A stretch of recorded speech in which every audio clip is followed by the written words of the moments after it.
No,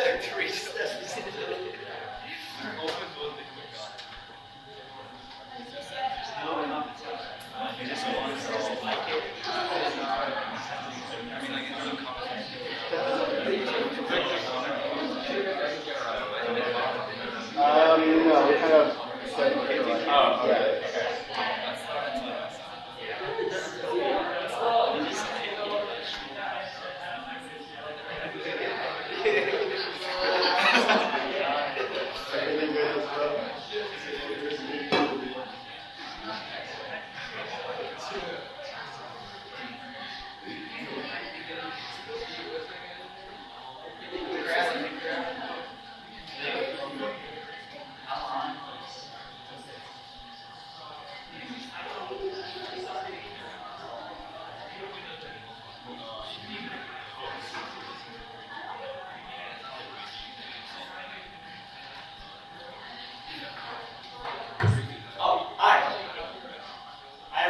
Seems like most people have it set up already, so I guess we will go ahead and get started with the workshop. So I'm Yicheng, this is Austin.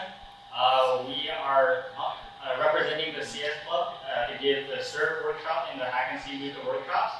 Today we'll be building a very simple web server with the Python library Flask.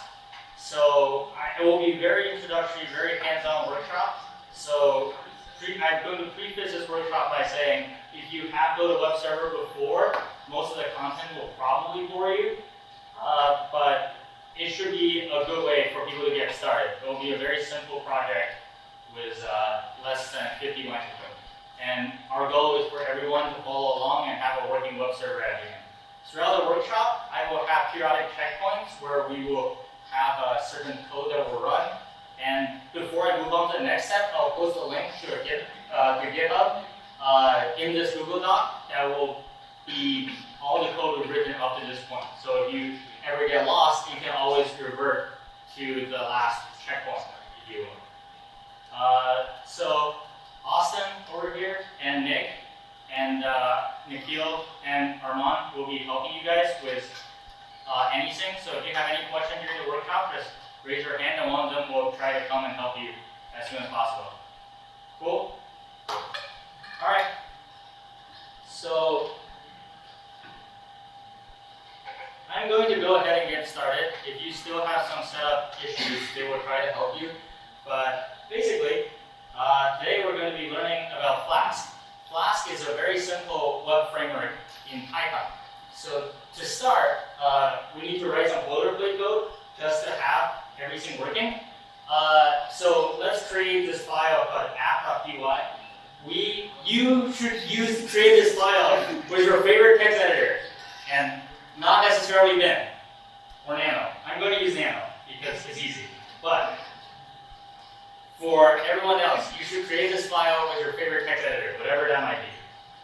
You can use Nano if you don't know a better text editor. You just be able to type Nano and it will open up. Use your favorite text editor. Yeah. Period. Okay? Wait, so when you install Python, it comes with text editor or install idle. It's true. Yes, I use that. It'll be able to use ideally. So your options are use idle or anything. You can use Notepad for this actually, which will probably be the easiest. So to start, part one of this will not make any sense. It's just a bunch of boilerplate we have to write just to get this running. It just follow along. It doesn't really matter.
So what happens is we have to import the Flask object from the Flask library that we just installed, and we're going to create this object called app. This app equals Flask _, this magic looking thing. What it means is that app will be the variable of the Flask application. __ name, don't worry about it. It's obscure Python thing that just needs to be there. And then we're going to have we're going to define a basic route. A route is anything that happens when you hit a URL. The most basic route is what we call root, which is there's nothing after the URL, and we're just going to have it print the string hello world. And the final 2 lines runs the app when we run the Python program.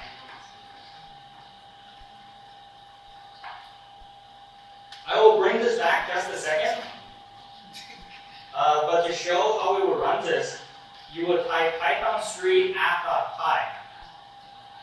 And as soon as you type python 3 app.py after writing that code, it will throw an error because it didn't write.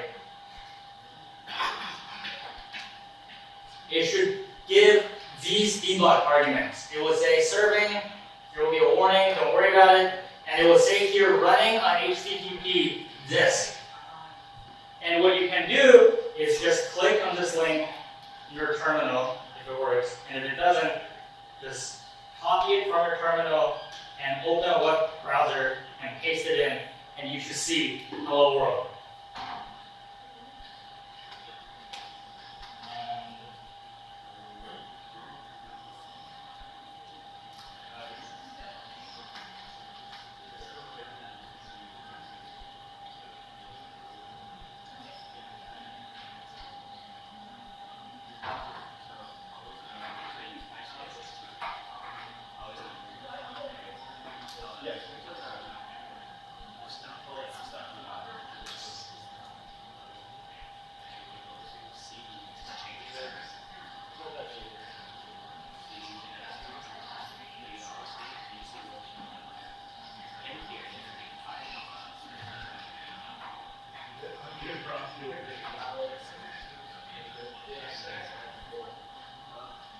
So yeah, let's get to a point where everyone has hello world displayed on their browser.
Oh, one small thing. So, wherever you save the file, you need to run this command to python3 app.py inside the location of where you saved it. So, how do you get there? There's this command called cd, which stands for change directory. So, when you type cd, and then you need to type the path of the folder that you saved your app.py to. For example, in mine, it's under the path cs stuff /hacknc/Flask workshop. They sync. Flask workshop. And after I type cd, I'm in there, and then you can see what's in this folder by typing ls on Mac or dir on Windows. And app.py should be in there. So, yes. Oh.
Okay, this right here, it means control. So it says caret G or caret X, it means control X. So if you want to exit, you type control X and exit and then follow the commands.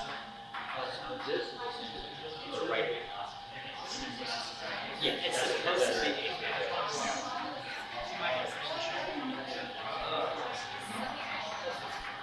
Everything works, right? Shut up. It rants without yelling at you.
Okay, if I can get everyone's attention back. So it seems that this step, most people have got it already.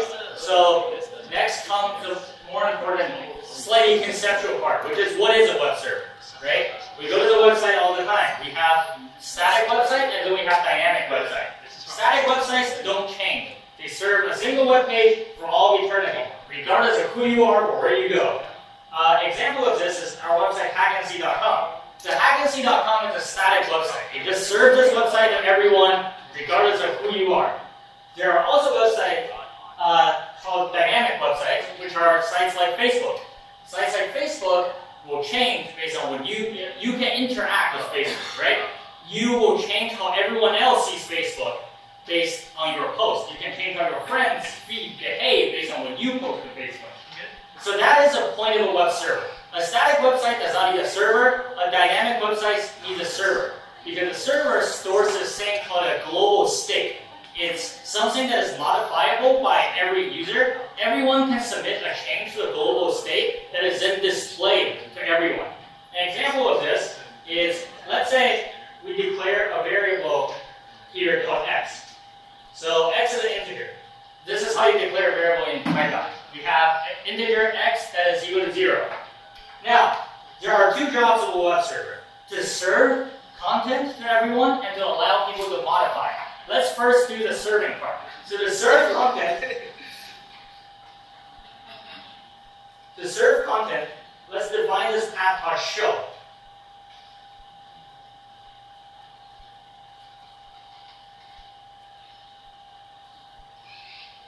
So what this does is, when we hit the endpoint show, which is localhost 8000/show, it should tell us what x is with a string. So x is whatever x is. So we can write this, and if you ran it in a console, you see right here, detected change, reloading, restarted with iNotify reloader. What this means is you don't have to rerun the Python script ever again. Every time you save, it will automatically update the server. But to demonstrate what we just did, let's go to 8000/show, and we see that the string that we type x is 0. This is a way for a web server to serve content to everyone. If we go back and we change x, let's say we change x to 100, then we refresh the page, it will say x is 100. So this demonstrates serving internal state to the outside world. So here.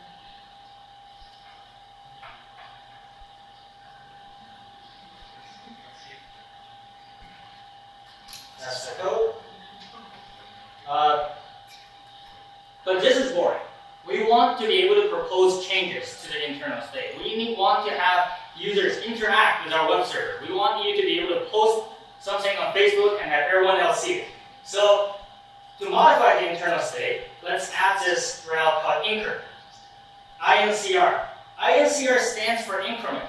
And what increment is going to do is every time anyone visits increment, it's going to update what X is.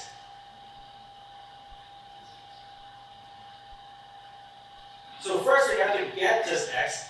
This X is a global variable, so we have to fetch it from the global context by writing global X. We reassign it by incrementing it by 1, and then we tell everyone X has been incremented.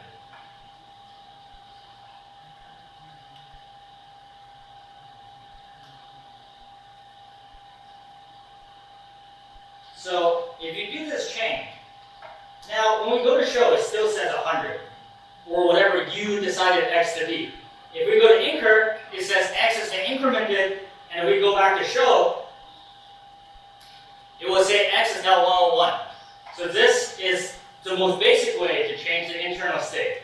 If you go to incr again, it will say it's been incremented, and we go back to show, it will now be 102, and so on and so forth. So this is the basic incrementation functionality. Let's checkpoint here, and have this basic web server.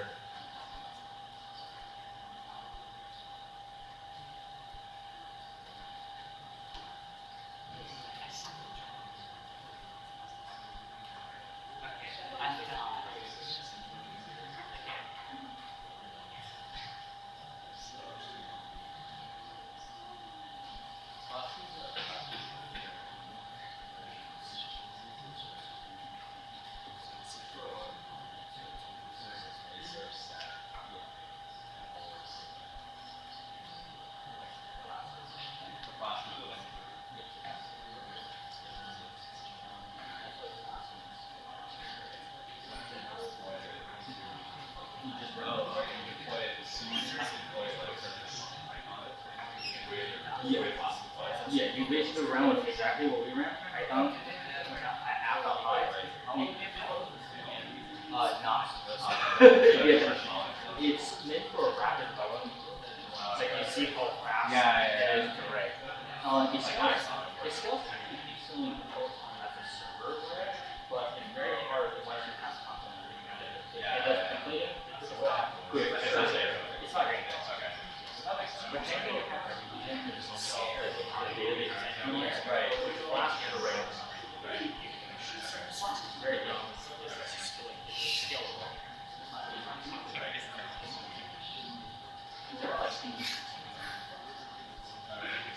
It's just Instagram.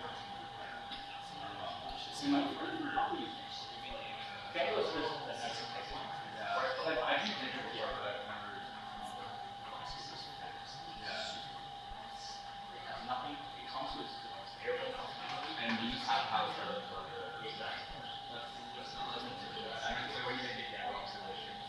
yeah, you already you define a route for the API call and you just define a you don't even need to use the stack. Yeah.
Really?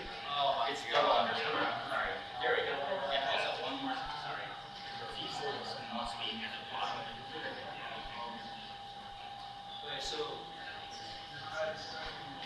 why is oh, okay. So here's okay.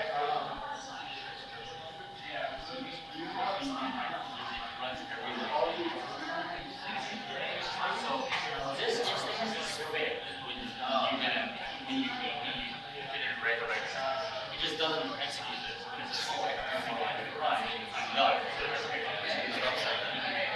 So what happens now is that this is anything true at the start. This never finished at the start.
Okay, it seems like we have gotten to basic incrementation. Most of us have been done. If you are still working on it, don't worry. Austin, Armand, Nick, and Jesse will come around to help you. And let's make this better. So, now, we can increment our internal state, but this is very boring. This is if you can type in one character at a time to a website. This is not very efficient. So, we want the user to be able to pass some sort of argument to our server, right? We want them to be able to upload some form of content to our server. So, Flask has very nice syntax for doing this. Let's define this route called incur by. What incur by does is that you see that as the last part of this path, we have this angle bracket and angle bracket. That marks an argument in the path. So we can type anything in that end spot, and that's what will be handled. So we'll have define incur by n. Then we say global x. X is equal to x plus n. We'll increment it by whatever the user passed in.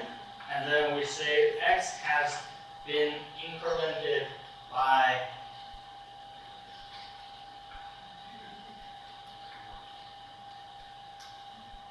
So we hope this works.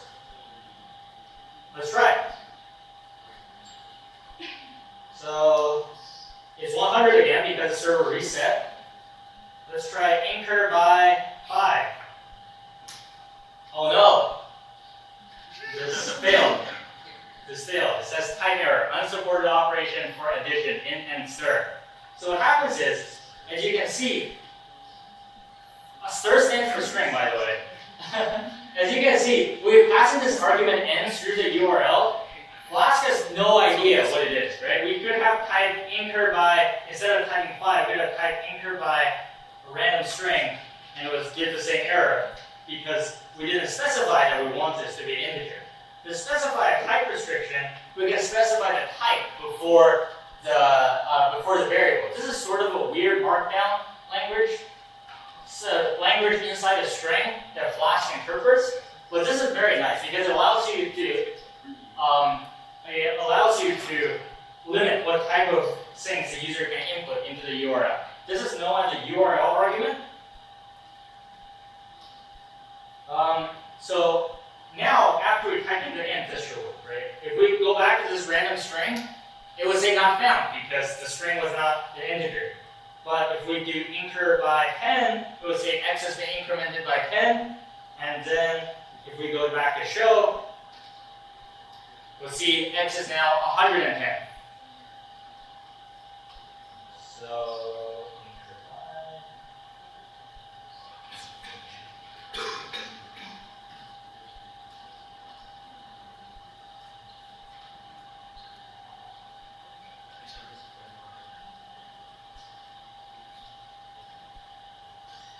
So we're actually running a little bit short on time, but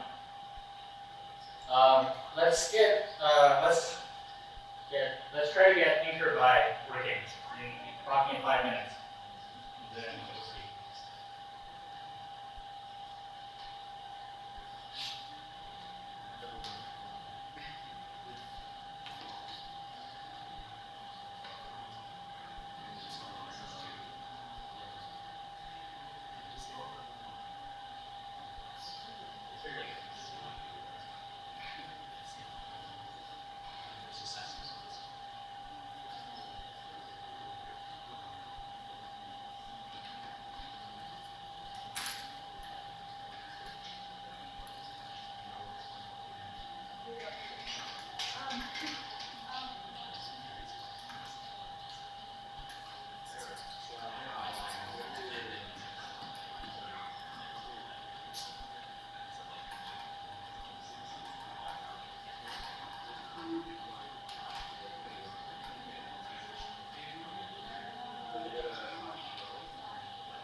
your personal profile.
Okay.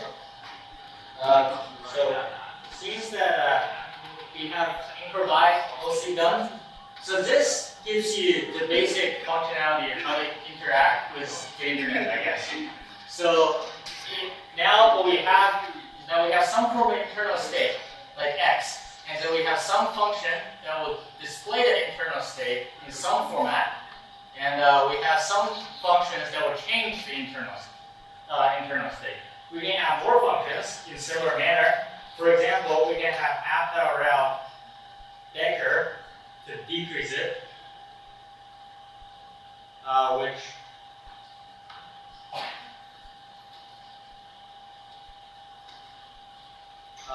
which will work in similar ways as inter, or we can have a variety of other functions. This is a basic interaction you do with a web server on a day-to-day basis. Using the example of Facebook again, you have some things that will modify the state, like making a post, sending a message, having a like. You are handing over some form of data to Facebook, to the web server. The web server then does something with that data, stores it in its internal state, and then it will give you back a view, something to show you, which is like the show endpoint. So, the only difference between this and Facebook, apart from Facebook being worked on by thousands of people, is that Facebook allows you to post things without changing the URL. That was something I was hoping to get to, but unfortunately we are running a little bit short on time.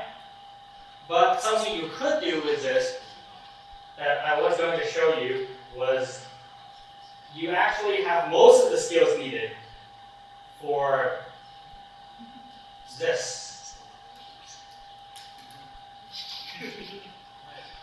Which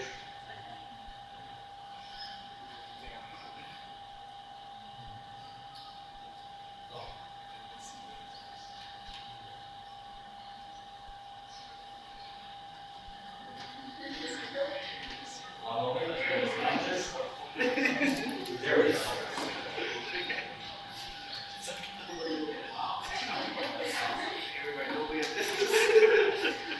You actually have mostly everything you need for this simple app. This app was built within 30 lines of Python. It's a very simple commenting system. What you can do is you can type first comment, and then someone else can type second comment. And you can start a conversation on the website that's recorded, and everyone can see it. So code for this and the following steps that people need to know for this are posted now on the Google Drive.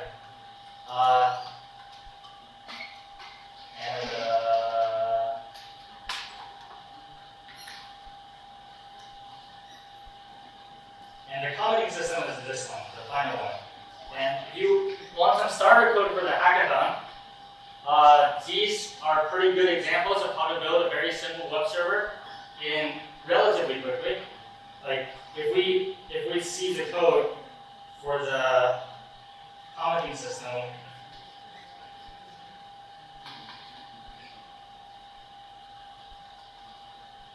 we see that it's under 29 lines. So that's a pretty simple web server that everyone can write. I hope you all enjoyed it. If not, I hope you all at least learned something. So thank you very much, and show up at Hack and See.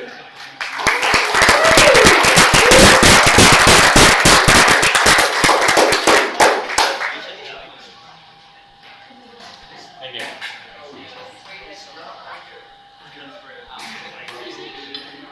I said you like this stuff.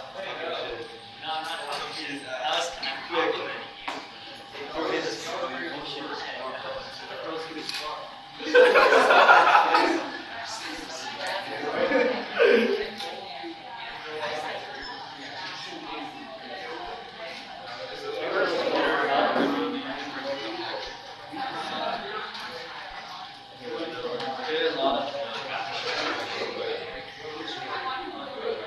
Is there so much you can just use this? Yeah, I just want to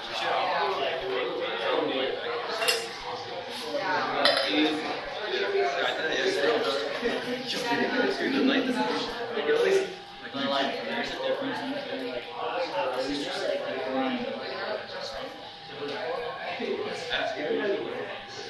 Right under here, right? You need another half hour. But like,